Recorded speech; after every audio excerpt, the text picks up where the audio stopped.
Corona যুক্তরাষ্ট্রে শনাক্ত 7.5 লাখ, মৃত 40,000। করোনা ভাইরাস বাংলাদেশে মৃত্যু সংখ্যা 100 ছাড়ালো, একদিনে শনাক্ত প্রায় 500। করোনা সংকটেও কাশ্মীর ইস্যু খুঁজিয়ে তুলল পাকিস্তান, কড়া জবাব দিল ভারত। সিঙ্গাপুরে লাফিয়ে বাড়ছে করোনা রোগী, আবারও ইরানকে সাহায্যের প্রস্তাব ট্রাম্পের। করোনা যুক্তরাষ্ট্রে শনাক্ত 7.5 লাখ, মৃত 40,000। যুক্তরাষ্ট্রে শনাক্ত করোনা ভাইরাসে আক্রান্ত রোগীর সংখ্যা 7,50,000 ছাড়ালো। তাদের মধ্যে মারা গেছেন 40,000-এরও বেশি মানুষ। সোমবার 20 এপ্রিল বার্তা সংস্থা রয়টার্স এ তথ্য জানায়। গত 29 ফেব্রুয়ারি যুক্তরাষ্ট্রে প্রথম কোভিড-19 রোগী শনাক্ত হওয়ার পর 38 দিনের ব্যবধানে 10,000 মানুষের মৃত্যু হয়। তারপর মাত্র 5 দিনের মাথায় মৃতের সংখ্যা 20,000 ছাড়িয়ে যায়। মৃত 30,000 থেকে 40,000-এ উন্নীত হতে সময় লাগে মাত্র 4 দিন। সবচেয়ে বেশি শনাক্ত রোগীর তালিকায়ও শীর্ষে রয়েছে যুক্তরাষ্ট্র। দেশটিতে শনাক্ত কোভিড-19 রোগীর সংখ্যা 7,50,000। 13 দিনে এই সংখ্যা দ্বিগুণ হয়েছে। শুধু শনিবারই শনাক্ত হয়েছেন প্রায় 29,000 রোগী। গত এক মাসে 2,20,00,000-এরও বেশি মার্কিন নাগরিক বেকার ভাতার জন্য আবেদন করেছেন। লকডাউনের কারণে ব্যবসা প্রতিষ্ঠান বন্ধ ও ভ্রমণে নিষেধাজ্ঞা থাকায় ধস নেমেছে অর্থনীতিতে। এদিকে মার্কিন প্রেসিডেন্ট ডোনাল্ড ট্রাম্প শিগগিরই অর্থনীতি ফের সচল করার পরিকল্পনা নিয়েছেন।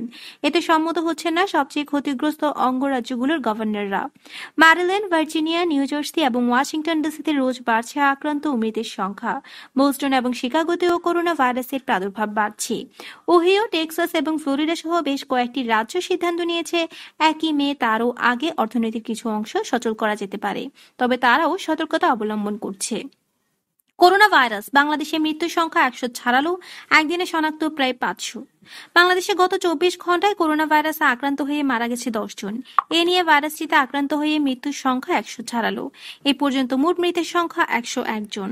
গত 24 ঘন্টায় করোনা ভাইরাসে নতুন করে আক্রান্ত হয়েছে 492 জন। এ নিয়ে মোট আক্রান্ত হল 2,948 জন। মোট 2,479টি নমুনা পরীক্ষা করে এই সংখ্যা পাওয়া যায়। মৃতদের মধ্যে পুরুষ 8 জন, বাকি 2 জন নারী। এদের 5 জন ঢাকায়, 4 জন নারায়ণগঞ্জে এবং 1 জন নরসিংদীতে মারা গেছে। বয়সের হিসাব বিশ্লেষণ করলে দেখা যায় মৃতদের মধ্যে 4 জনের বয়স 60 বছরের বেশি। এছাড়াও 51 থেকে 60 বছরের মধ্যে 4 জন এবং 41 থেকে 50 বছর বয়সী 2 জন রয়েছেন। সুস্থ হয়ে বাড়ি ফিরে গেছেন 10 জন। এ নিয়ে মোট 85 জন সুস্থ হয়েছেন।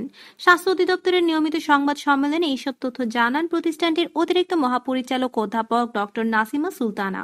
তিনি বলেন, গাজীপুরে কোভিড-19 আক্রান্তের সংখ্যা অনেক বেড়ে গেছে। সেখানে আক্রান্তের হার প্রায় 20% কাছাকাছি।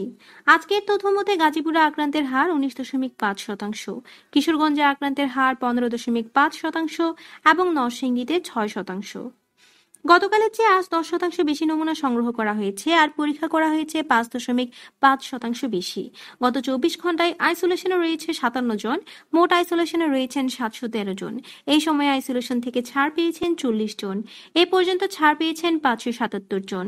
24 ঘন্টায় হোম কোয়ারেন্টিনে রয়েছেন 30,809 জন এবং প্রাতিষ্ঠানিক কোয়ারেন্টিনে রয়েছেন 270 জন।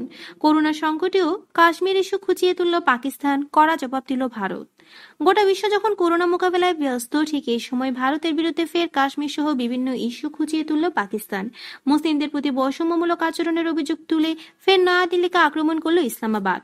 পাক প্রধানমন্ত্রী ইমরান খান এই প্রসঙ্গে বলেন, জার্মানিতে ইহুদিদের সঙ্গে নাছিরা যেমন আচরণ করেছিল, ভারত সরকারও মুসলিমদের প্রতি তেমনই আচরণ করছে। পাল্টা জবাব দিয়েছে নয়াদিল্লিও। তারা বলছে, নিজের দেশের করুণ দশা ঢাকতে এমন মন্তব্য করছে ইমরান খানের সরকার। 370 অনুচ্ছেদ বাতিলের সময় কাশ্মীর নিয়ে ভারতের লাগাতার আক্রমণ করেছিল পাকিস্তান। আন্তর্জাতিক মঞ্চেও বিষয়টি উত্থাপন করেছিল, কিন্তু সুবিধা করতে পারেনি। তখনও মুসলিমদের প্রতি ভারতের বৈষম্যমূলক আচরণের অভিযোগ তুলেছিল তারা। কূটনৈতিক বিশেষজ্ঞরা বলছেন, সেই সময় সুবিধা করতে না পারায় ফের ভারতের বিরুদ্ধে সুর চড়াতে শুরু করেছে পাকিস্তান। এই মুহূর্তে করোনার বিরুদ্ধে লড়াই চালিয়ে যাচ্ছে ভারত। করোনায় সংক্রমণ ছড়িয়েছে পাকিস্তানেও, কিন্তু তার মধ্যেও একের পর এক সংঘর্ষ বিরতি লঙ্ঘন করেই চলেছে তারা। ভারতে জঙ্গি অনুপ্রবেশের মতো ঘটনা ঘটছে। এই প্রসঙ্গে ভারতের সেনাপ্রধান এম.এ. নরবণে বলেন, ভারত যেখানে করোনা মোকাবেলায় গোটা বিশ্বে ওষুধ সরবরাহ করছে, সেখানে পাকিস্তান সন্ত্রাস সরবরাহ করছে। এটি খুবই দুর্ভাগ্যজনক।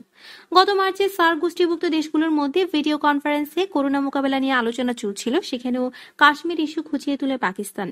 তাদের এই ভূমিকায় তীব্র সমালোচনা করে ভারত বলছে, এই সংকটময় মুহূর্তেও কাশ্মীর ইস্যু খুঁচিয়ে তুলে রাজনীতি করতে চাইছে পাকিস্তান। সিঙ্গাপুরে লাফিয়ে বাড়ছে করোনা রোগী। প্রথম দিকে করোনা সংক্রমণ রোধ ভালো সাফল্য দেখিয়েছিল সিঙ্গাপুর, কিন্তু দ্বিতীয় ঢেউ সামলাতে হিমশিম খাচ্ছে দেশটি। জানুয়ারি মাসে সিঙ্গাপুরের প্রথম করোনা রোগী শনাক্ত হয়। এপ্রিলে এসে নতুন রোগী শনাক্ত, গত 4 মাসের রেকর্ড ভেঙেছে দেশটি। সিঙ্গাপুর ভিত্তিক সংবাদ মাধ্যম স্ট্রেটস টাইম জানাচ্ছে, সোমবার দুপুর পর্যন্ত গত 24 ঘন্টায় 1424 জন নতুন শনাক্ত হয়েছে। জানুয়ারি সংক্রমণ শুরুর পর একদিনে এটি সর্বোচ্চ বলে জানিয়েছেন সিঙ্গাপুরের স্বাস্থ্য মন্ত্রণালয়। এর মধ্যে সিঙ্গাপুরের স্থায়ী বাসিন্দা 16 জন, বাকি আক্রান্তরা দেশটির কাজ করা বিদেশি শ্রমিক যারা বিভিন্ন ডরমেটরিতে থাকেন। এই পর্যন্ত মৃত্যু হয়েছে 11 জনের। আক্রান্তের তুলনায় মৃত্যুহার এখনো সবচেয়ে কম সিঙ্গাপুরে। দেশটিতে মোট আক্রান্ত 8014 জন। আক্রান্তদের মধ্যে অধিকাংশই বিদেশি শ্রমিক, এর মধ্যে বাংলাদেশি রয়েছে কয়েকশো। দেশটির করোনা সংক্রান্ত সরকারি ওয়েবসাইটের তথ্য অনুযায়ী 19 এপ্রিল 596, 18 এপ্রিল 942, 17 এপ্রিল 623 এবং 16 এপ্রিল 728 এবং 15 এপ্রিল নতুন আক্রান্ত ছিল 442 জন। 20 এপ্রিল একদিনে আক্রান্ত প্রথমে 1000 ছাড়ালো। হাসপাতাল থেকে রোগ নিরাময় হয়ে ছাড়া পেয়েছেন 768 জন। হাসপাতাল থেকে ছাড়া পেয়ে আইসোলেশনে আছেন 2888 জন, আর এখনো চিকিৎসাধীন 2899 জন। বিশ্বজুড়ে করোনায় মোট আক্রান্ত ছাড়িয়েছে 24 লাখ, মৃত্যু 1,65,000, সুস্থ হয়েছে 6 লাখেরও বেশি। আবারও ইরানকে সাহায্যের প্রস্তাব ট্রাম্পের। করোনা ভাইরাস মোকাবেলায় ইরানকে আবারও সাহায্যের প্রস্তাব দিলেন ডোনাল্ড ট্রাম্প। গত মার্চে তার সাহায্যের প্রস্তাব প্রত্যাখ্যান করেছিল ইরানের সর্বোচ্চ ধর্মীয় নেতা আয়াতুল্লাহ খামেনি। গত রোববার হোয়াইট হাউসে প্রাত্যহিক ব্রিফিং এ ট্রাম্প সাংবাদিকদের বলছেন, ভেন্টিলেটরের মতো কোনো চিকিৎসার সামগ্রীর দরকার হলে তারা ইরানে পাঠাতে চান। তেহরান অনুরোধ করলে এই সহায়তা পাঠাবে তারা। ট্রাম্প বলেছেন, ইরান যদি সাহায্য চায় তাহলে কিছু করার ইচ্ছে আছে আমার, যদি তারা চায়। মার্কিন প্রেসিডেন্ট আরও যোগ করেছেন, তারা মারাত্মক ক্ষতিগ্রস্ত হয়েছে। দেশটিতে আক্রান্তের সংখ্যা নিয়ে সন্দিহান ট্রাম্প। অবশ্যই সংখ্যাগুলো সঠিক নয়। এর আগে আমেরিকার সাহায্যের প্রস্তাব ফিরিয়ে দিয়ে ইরান বলেছিল, যদি যুক্তরাষ্ট্র তাদের সাহায্য করতে চায় তাহলে যেন নিষেধাজ্ঞা তুলে নেই। জনস হপকিন্স বিশ্ববিদ্যালয়ের তথ্য অনুযায়ী ইরানে এখনো পর্যন্ত 82,211 জন আক্রান্ত হয়েছে এবং মৃত্যু হয়েছে 5,118 জনের। যদি আপনাদের ভালো লেগে থাকে তাহলে লাইক, কমেন্ট এবং সাবস্ক্রাইব করতে ভুলবেন না। ধন্যবাদ।